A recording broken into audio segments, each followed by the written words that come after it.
Oras na naman sa paglilinis guys at ito na naman ang inyong kugihan, maglimpyo na pod. So mo magini ang routine sa usa ka teacher labi na grade 1 o grade 2 ka. Di jud ka pwede mo uli og di pa nimo malimpyuan dan kay syempre pagkabuntag usa pa may time nimo pagpanglimpyo. Nausab na po akong tingog guys. Sus, ingunani dyo ko basta ting klase.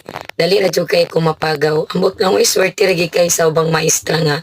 Sila magtudlo no dili dyo mapagaw. Ako kay dali na dyo kay kumapagaw. Bisan pag mugamit kog microphone, mo gyud gyapon ang resulta. Mapagaw gyud ko.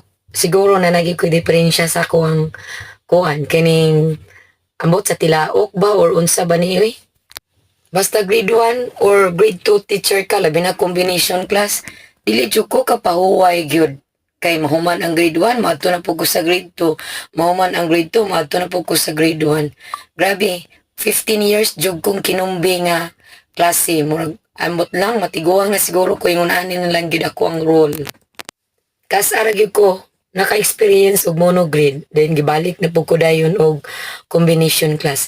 Pait jud kay sa tinuod ang combi class. Pero wala jud ko'y mahimo saon, dawaton na lang kung unsay arrangement. Pero pasalamat gyapon ta sa Ginoo kay gitagaan pa man niya og kusog og kapiskay. So shout out di ay sa parehas nako nga mga combination class ang gihandulan.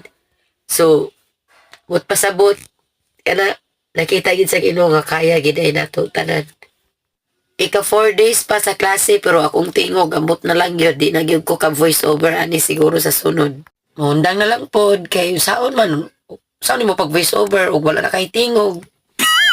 Maingon ani lang gyud pug ko guys kung ting klase. Grabe jud maginagi ako na obserbaran ani mga kuan nako sitwasyon nako basta ting klase na gani magsige magud pugkog. Tabi no mo siguro ginano nga wala kong tingog, pero na mauban di man.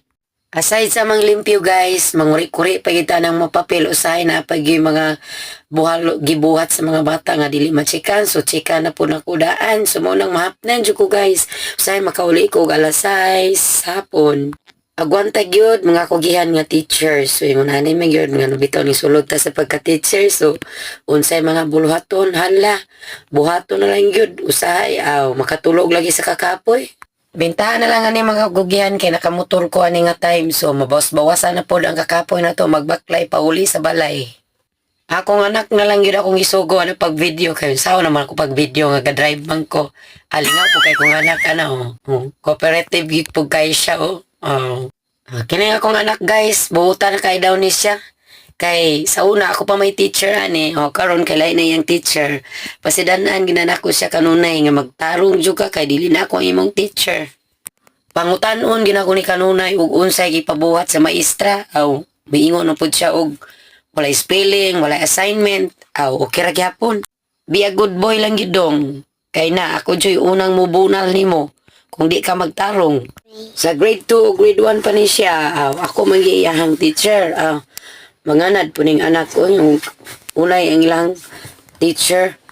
Sa una kay ako may teacher ani tinud-on ginako ni siya piti.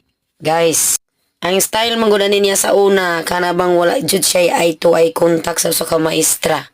So mao nang ma-feel pud nimo nga ikaw nga gatudlo bitaw dili ka murag panumbalingon sa imong estudyante. Malain ba pug kano so mao nang unay raman so mao nang di jud ko magduha-duha og pilpil ani iyang kamot. Arang-arang gyud ang atong pamati ani mga kugihan. Pagsakay lang gyud tag motor kay nakay bugat nga dalunon, di ra gyud kaayo siya kapoy.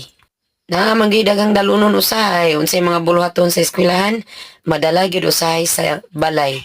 Sumanaw nga usa ka maestra, ayahay nagi kay itong mga maestra nga muuli sa ilang balay nga wala jud mga gibuhat. Pero sa ako ang part, share lang po ni nako no. Ambot lang gyud ang trabaho sa eskwelahan dadon jud nako sa balay. Kanang nahimo ingon nga ug unsay trabaho sa eskwelahan ra gyud. Ug unsay trabaho sa balay ra gyud. Sa ako ang experience, wala na siya nahitabo. Kay daghan jud kayong mga papel-papel nga trabahoon. Labi na ka duha na ka grado ang imong gidala. Naistorya na ko ning tanan guys. Syempre nahitabo man gini sa akong kinabuhi.